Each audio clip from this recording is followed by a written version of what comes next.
This is Ahval Online, meeting point of accurate news and free comment on the current affairs of Turkey. Welcome to our podcast series.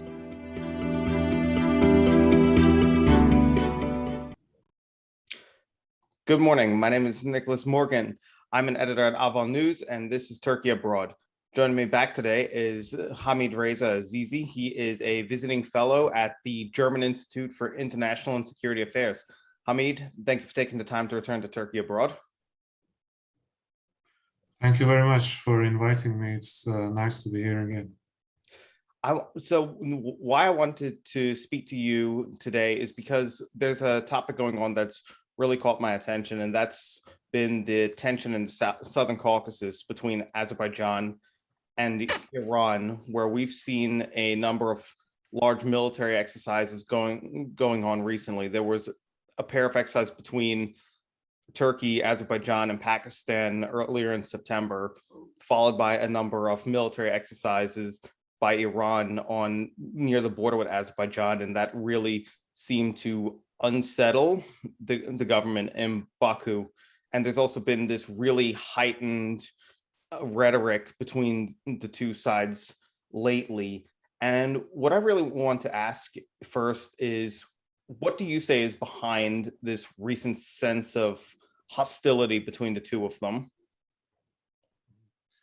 Actually, as you mentioned, there have been a series of developments in the region, some of them more directly, some less directly related to Iran and Azerbaijan.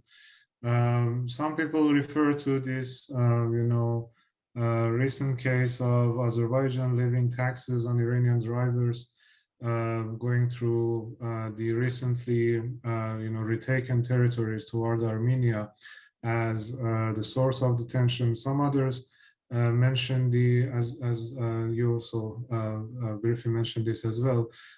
Some others see the recent actually military drills, military exercises between Azerbaijan, Turkey, and the others as the main cause of the problem. But I think basically we need to look a little bit back and trace the roots of the problem, the current problems between Iran and Azerbaijan in the during and in the immediate aftermath of the recent war in Karabakh, because since then, actually, although Iran officially took sides with Azerbaijan and supported the Azerbaijani campaign in retaking,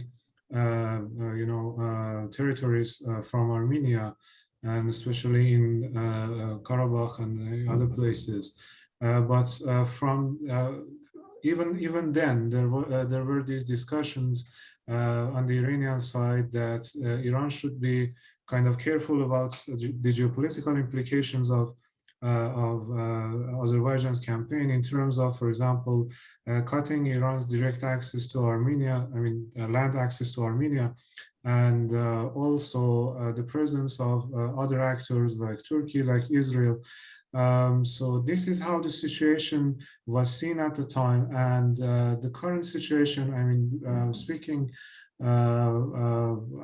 as somebody who knows the Iranian perspective maybe better than the other side, I would say this is still how Iran sees the situation. So on the one hand, Iran sees that as a result of the current war in Karabakh, although it actually, as I said, although it officially took side with Azerbaijan, the Azerbaijani side seems not to be really willing to take into account Iranian considerations, both security considerations in terms of, for example, what Iran calls active Israeli presence in the South Caucasus, and also Iran's economic interests, or better to say, expectations, because Iran wanted to, be rewarded, let's say, with, for example, some deals or some, better to say, some role in the reconstruction of the recently retaken territories. But then it just woke up to the reality that, on the one hand, Turkey is getting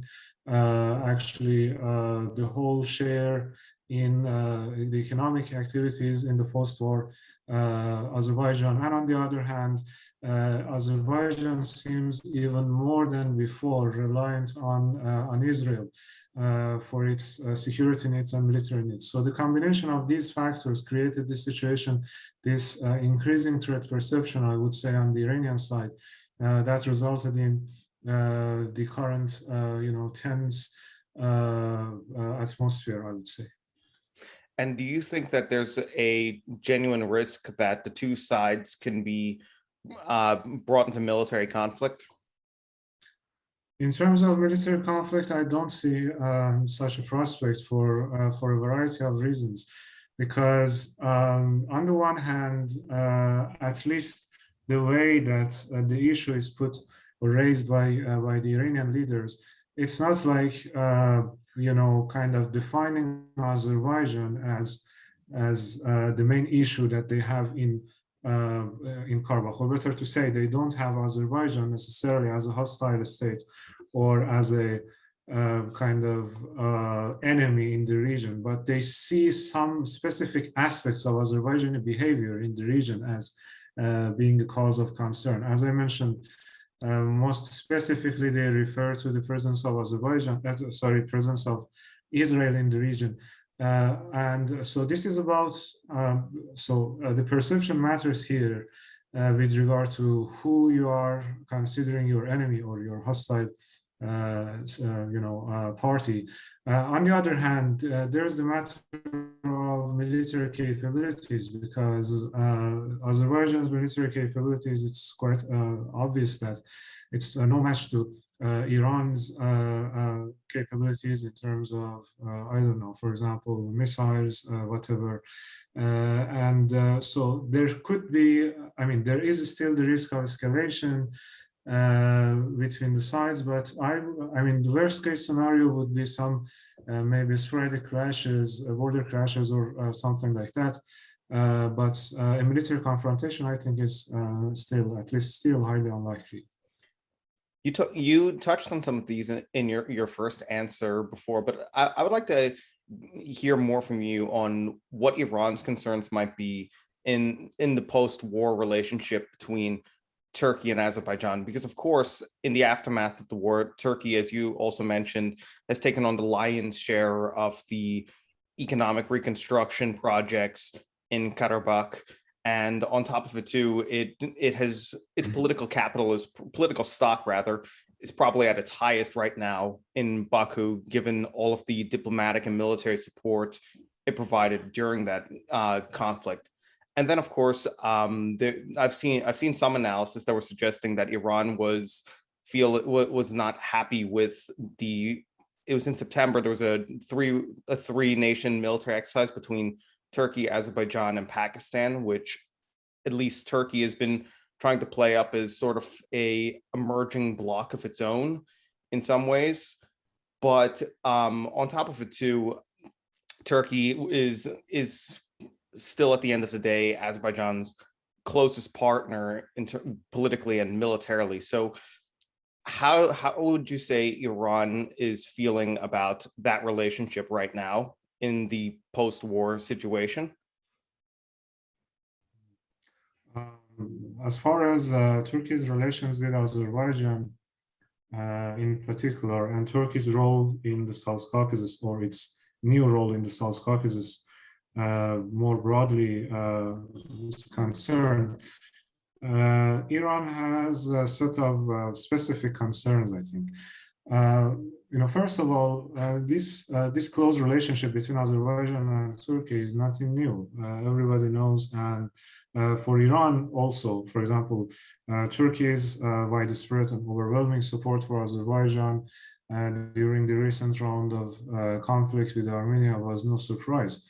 But what caused the main problem, actually, or kind of intensified Iran's concern, as I said, is related to the aftermath of the developments. Because if you remember, after the war, there was this meeting.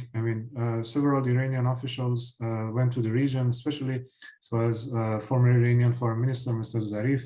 He went to the South Caucasus countries and also to Turkey. And there were discussions about different formats that Iran could also get involved in the post-war situation, and Turkey proposed this format of Iran, Russia, Turkey on the one side, and the three Caucasian countries on the other side, things like that. So what Iran expected was, to see a kind of renewed atmosphere of cooperation and stability close to its borders after the recent war.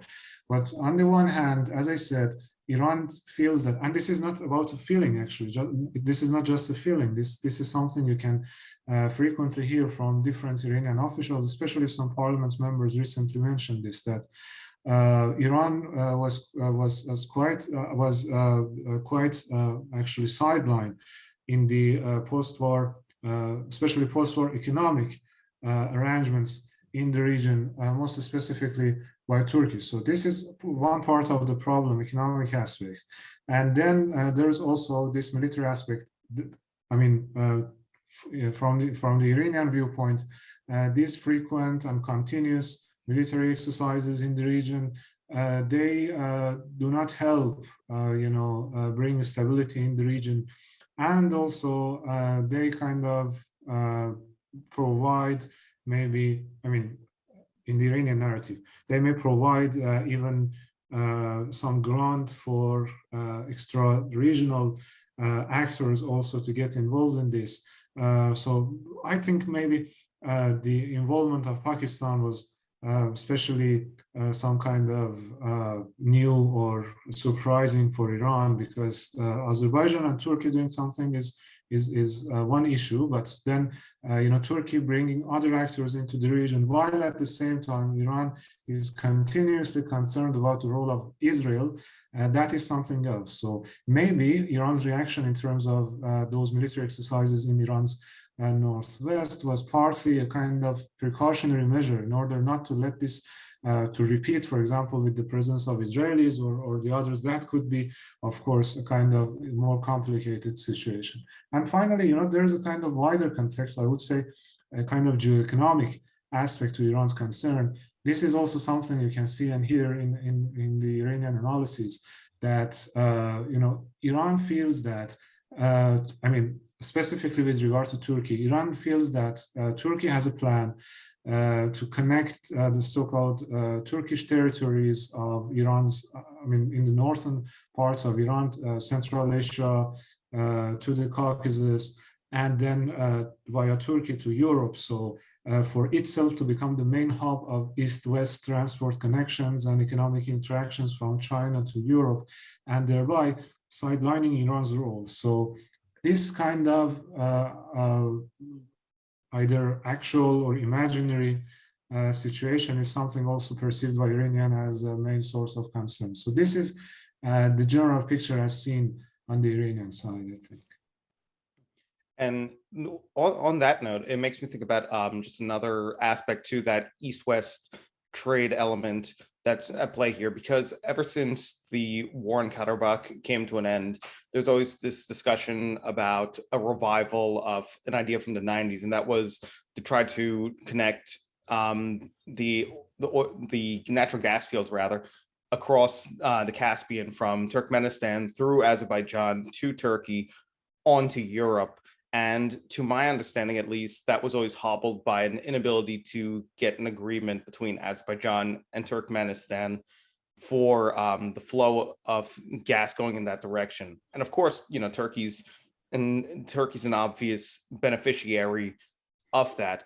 But is the energy issues in the Caspian also something that is concerning to Iran, or even maybe other parallel powers in that region, like, say, Russia is another one that comes to mind, given their past opposition to those plans?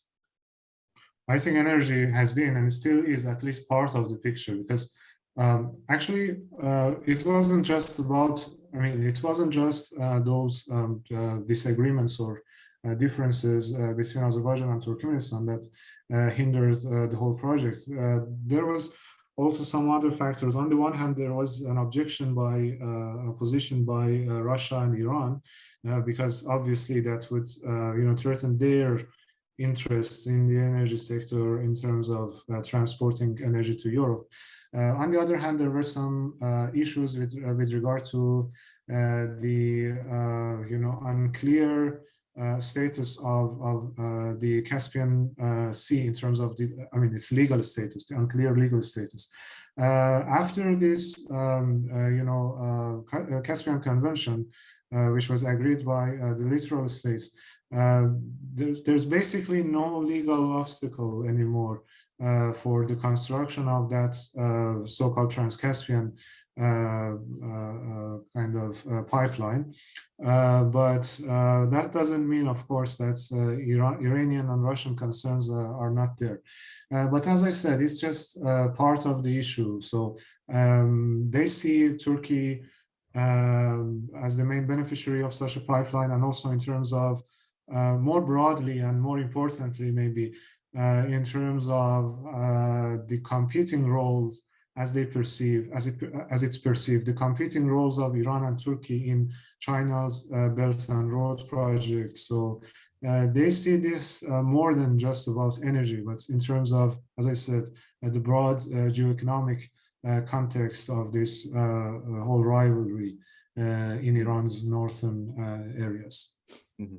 And speaking of these other regional actors, for instance, during last week, while Iran and Azerbaijan were still exchanging in this war of words, so to speak, we did see that other countries in the region were making their own statements in regard to what was going on. Say in the case of the West, it's generally been absent, I think it's fair to say, from a lot of the discussions that have gone on during the war in Karabakh, but then also afterwards. But in this case, Iran had turned to Russia to speak to about what was going on there, because of course we have the Russian peacekeeping contingent in Karabakh, and Russia has a lot of diplomatic leverage over Armenia, Azerbaijan, and Turkey that they can probably make use of. And from what I remember, the Russian statement was essentially that they want to see peace and stability in the South Caucasus, and they were proposing that 3+3 format you mentioned earlier as a means to resolve these kind of future disputes.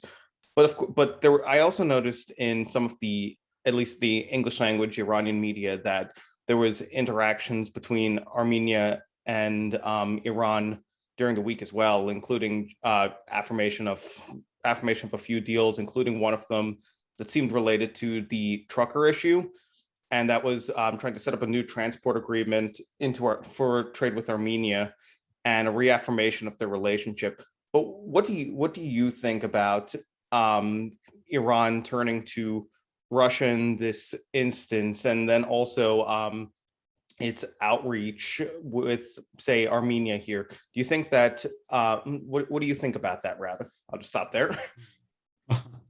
Yeah, that's a good question, of course, because what we saw during this recent talks between Iran and Russia, especially, as you mentioned, it was Iranian Foreign Minister Mr. Amir Abdullahian who went to Moscow, and then they had talks there. So basically, what Iran has been trying to do is to kind of warn Russia about this changing situation in the region.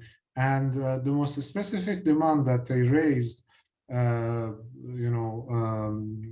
put on the table during their negotiations, during their talks, better to say, with the Russians, was that Russia needs to do something with regard to that issue of Israeli presence in the region. Interestingly, Iran doesn't seem to be really willing to directly mention to the role of Turkey. And I would say this is maybe mostly because, the complex, I would say the complex and multi-dimensional nature of Iran's relations with Turkey. So Iran didn't want to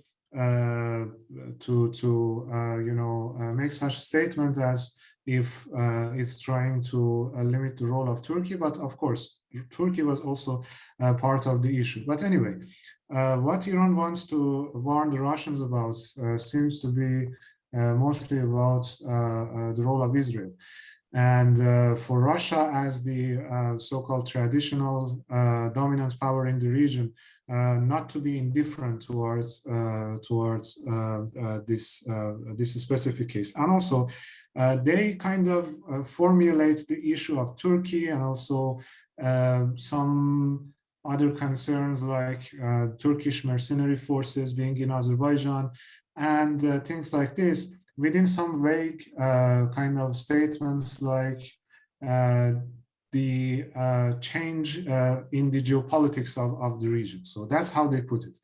But basically, I don't think that there's much Iran can hope to or can expect to get from Russia, because when it comes to Israel, specifically speaking, this is something on the one hand, a bilateral issue between Azerbaijan and Israel. So it's highly unlikely that Russia would interfere in, I mean, directly at least interfere in the bilateral ties between Azerbaijan and any other state. On the other hand, Russia's own relations with Israel have been kind of complex, and in some cases they cooperate closely. In some other cases, there's the trend is different. So that's how it's going to be, I think. So Iran is hopeful that, because actually I would say after this recent round of conflict in Karabakh, Iran kind of lost its real influence in the region. So there's not much Iran can do by itself in terms of kind of reducing its concern or whatever. So resorting to Russia is the only way left for Iran, but that's not going to change much, I think. With regard to Armenia, as you mentioned, that's a kind of, if we say that, for example, trying to work with Russia is a more strategic solution coming to the mind of Iranian decision makers, working with Armenia is more of a tactical nature in order to at least remove some obstacles,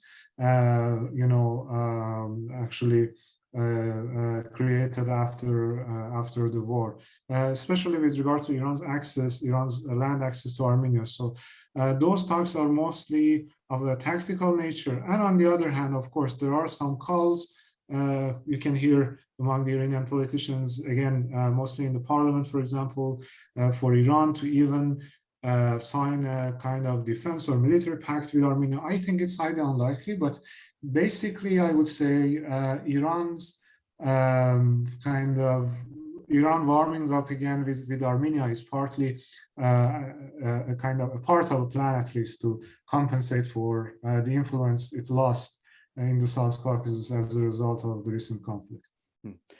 The last question I want to ask you is the one that I think is often misunderstood. Sometimes it's between underestimated and overblown in terms of its meaning in the current situation, and that is the fear of Panturkism or Panturkism in Iranian foreign policy, or by extension domestic policy here, because I think the last time we got to speak to one another, we touched on how the speech President Erdogan made in December 2020 that really upset many politicians in Iran, because it appeared to encourage, from their standpoint, separatism among Iranian Azerbaijanis.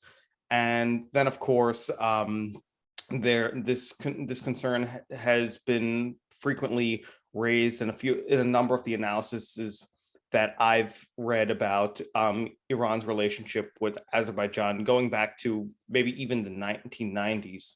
So what do you think about Iran's feelings on the spread of pan-Turkic ideas and the role that Turkey and Azerbaijan might be playing in propagating them? Is it a real and significant fear in their mind, or is it there more nuance to that topic? Mm-hmm.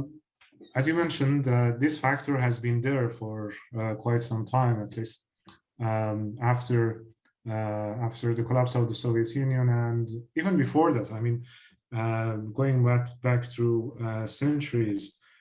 For example, I don't want to talk much about history, but after the Cold War, after the World War II, for example, there was this separatist movement in Azerbaijan, and for some time there was an independent region there established with the direct support of the Red Army, and then disintegrated shortly after the Red Army withdrew. I just mentioned this historical evidence that to mention that in the Iranian perspective, I mean, at least how it's perceived officially in Iran, this issue of separatism in general, and in this case, Panturkism or whatever we call it, it's not an issue in itself, but it's something that throughout history is manipulated by foreigners, but by other either regional or great powers in order to kind of harm Iranian interests. So that is how it's perceived. So from this point of view, if you look at the issue, of course, during this recent round of conflict in Karabakh, as we discussed before, that was also part of Iran's calculation. And even now, in this new tense situation, that's also something that Iran is worried about. But I don't believe that it's one of the primary factors that has caused this situation, has caused, for example, Iran to be over this much concerned about the role of Azerbaijan and Turkey, whatever. As I said, the issue has deep geopolitical and geoeconomic roots. But then, of course, Iran is concerned that the other side, especially Azerbaijan and also to some extent Turkey, may resort to this so-called ethnic card in order to use it as a kind of leverage against Iran. But as far as I can see, because there's a variety of factors in play here, and especially I would say the more this connection between Azerbaijan and Israel gets clear, and it seems that this is something that the Azerbaijanis are deliberately trying to to show off with, because for example, Mr. Aliyev publishes videos of himself with Israeli military equipment and etc. So the more this issue gets comes to the forefront, the less likely would it be for the Iranian Azeris to go towards, to take side with Azerbaijan in this issue. And this is something that I think Iran is well aware of, because this sympathy towards Azerbaijan is in Azerbaijan as their brothers or cousins, whatever we call it, is something. But then they are Muslims, they are Shias, and they are as much concerned about, I think, the role of other powers. So as long as it is something between Iran and Azerbaijan, Iran would be more concerned about this issue rather than when the role of other actors is becomes more evident in this. And this may be one of the reasons why Iran mostly focuses on this specific aspect, the presence of Israelis, not necessarily on the role of Turkey, for example, or other actors. All right, Hamid, we've reached the end of the episode, but I would really like to say that thank you for taking the time to join me here again on Turkey Abroad. You're always welcome back, and I'll probably be extending an invitation to you sometime in the future to come back to this or another dilemma that may arise between Turkey and Iran sometime soon.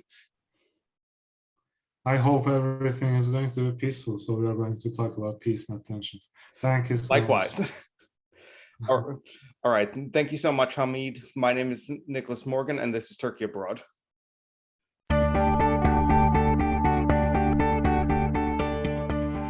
You can follow Ahval News Online podcast series through Apple Podcasts, Spotify, YouTube, Google Podcasts, SoundCloud, and Spreaker.